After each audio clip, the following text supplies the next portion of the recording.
बच्चों, पिछली कक्षा में हमने पढ़ा था पाठ अपूर्व अनुभव। इस पाठ में पीछे हमने यहाँ तक पढ़ा कि तोतो चान यासुकी चान को सीढ़ी के ऊपर वाले हिस्से तक लेकर पहुँच गई है। अब आगे पढ़ते हैं कि वह उसको पेड़ तक किस तरह से लेकर जाती है।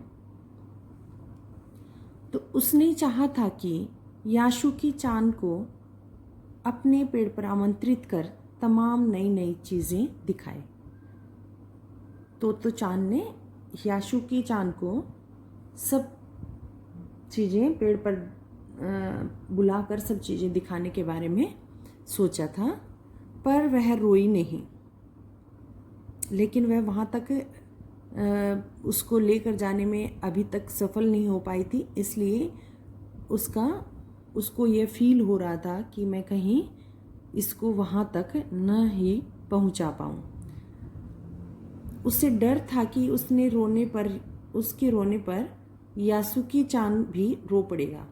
तो वह हिम्मत नहीं हारी, लेकिन फिर भी उसके मन में डर था कि कभी मैं उसको लेकर वहाँ तक न पहुँच पाऊँ और मुझे निराश देखकर यासुकी चान भी रो पड़ेगा। उसने यासुकी चान का पोलियो से पिचकी और अकड़ी उंगलियों वाला हाथ अपने हाथ में थाम लिया। उसने उसका हाथ अपने हाथों में पकड़कर उसको ऊपर चढ़ाने के लिए कोशिश की। उसके खुद के हाथ से वह बड़ा था, उंगलियां भी लंबी थी।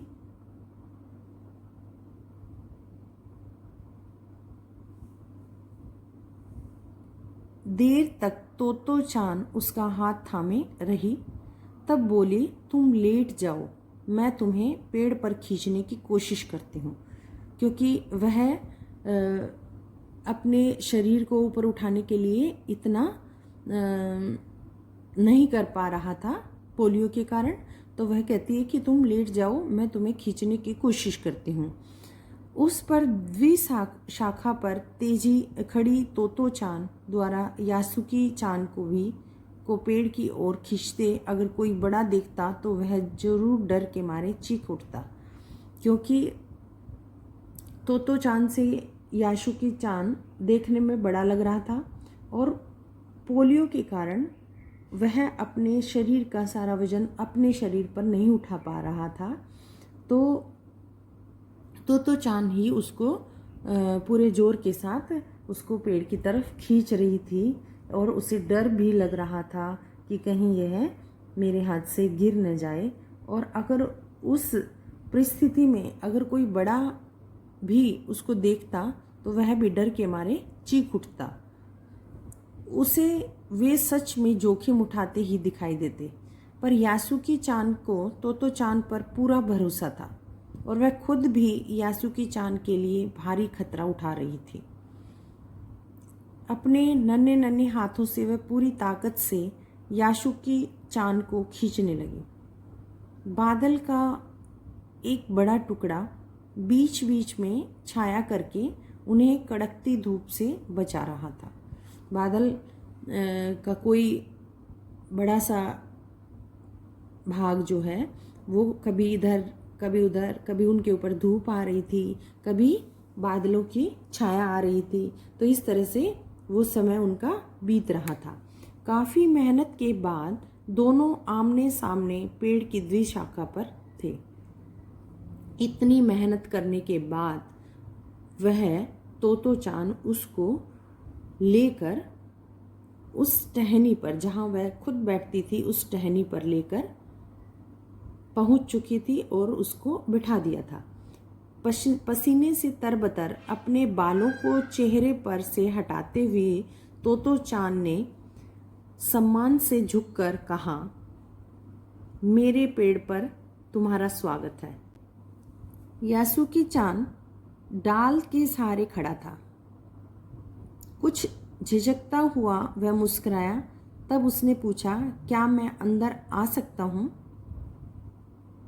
उस दिन यासुकी चान ने दुनिया की एक नई झलक देखी जिसे उसने पहले कभी न देखा था।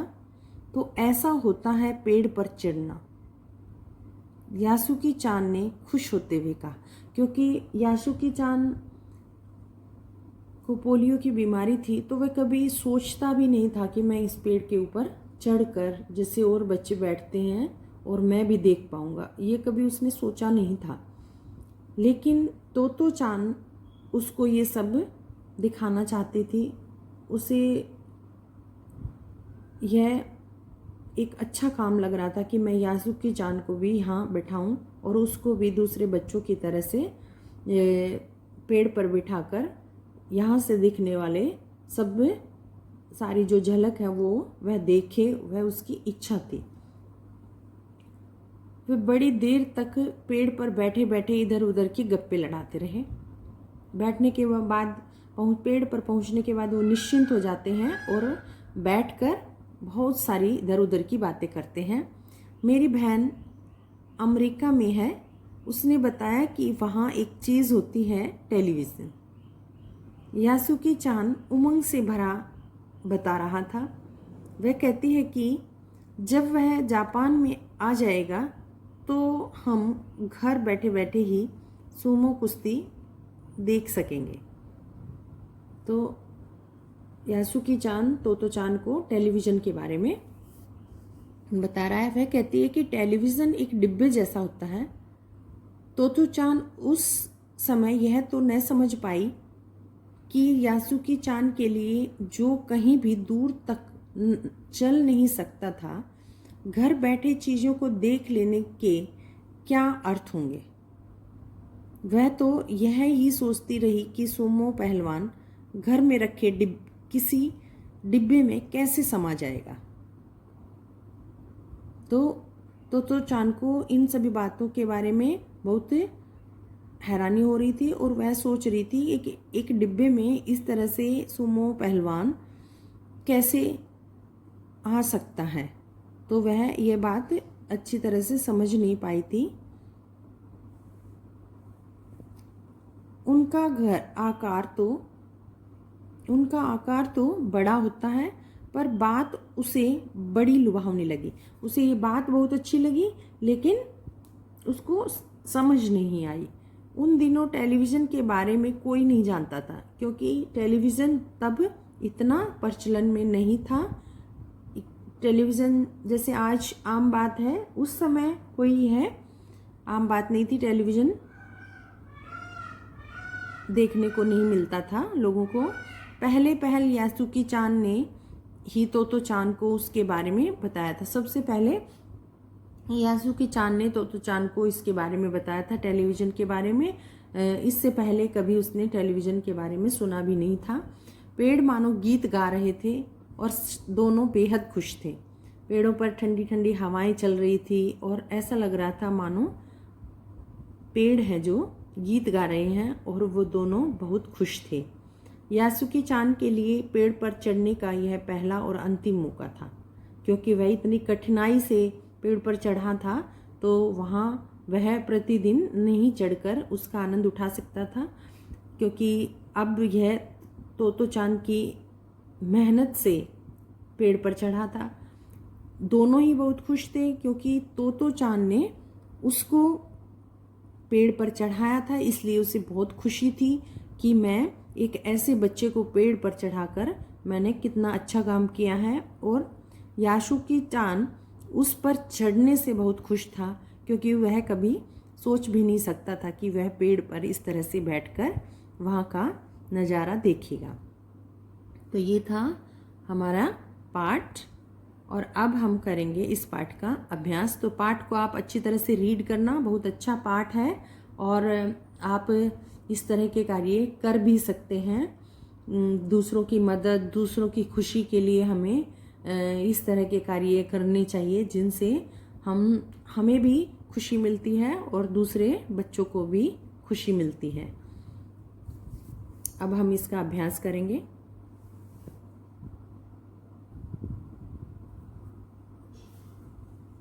अब देखते हैं हम पाठ में आए कठिन शब्द। शिविर, तोतो चान, यासुकी चान, द्विशाखा छुट्टी,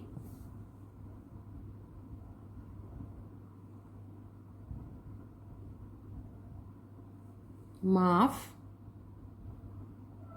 ये जो नीचे चिन्ह लगाया गया है इसे नुक्ता चिन्ह बोलेंगे, माफ। चूंकि, शिष्टता, चौकीदार, सीढ़ी। तो ये हैं कठिन शब्द, इनको अच्छी तरह से याद करना। ये आपके प्रश्न उत्तर लिखने में आपके काम आएंगे, मिस्टेक कम होंगी। अब पढ़ेंगे हम शब्दार्थ। सभागार, वह स्थान जहाँ सभाएं होती हैं। भेद, भेद का अर्थ है रहस्य। द्विशाखा, दो टहनियाँ।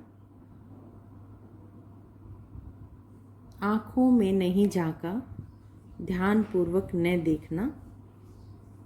धकियाना लगी, धक्का देने लगी। नाजुक, कोमल। हताशा, निराशा।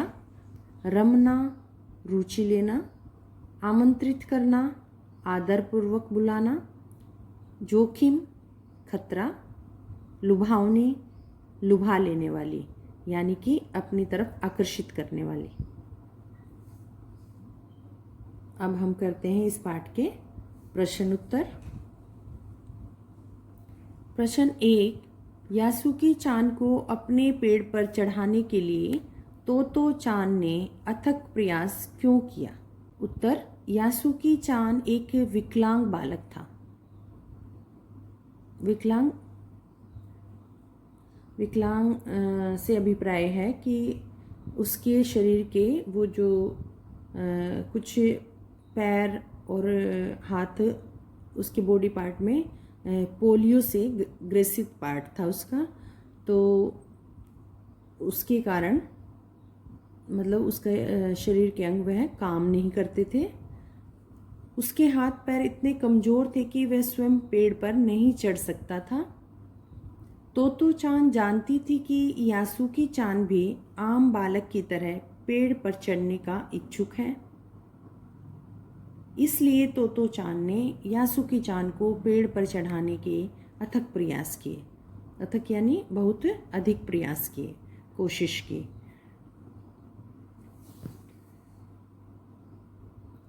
प्रश्न 2, दृढ़ निश्चय और अथक परिश्रम से सफलता पाने के बाद तोतो चान और यासुकी चान को अपूर्व अनुभव मिला। इन दोनों के अपूर्व अनुभव पर कुछ अलग अलग थे, दोनों में क्या अंतर रहे, लिखिए।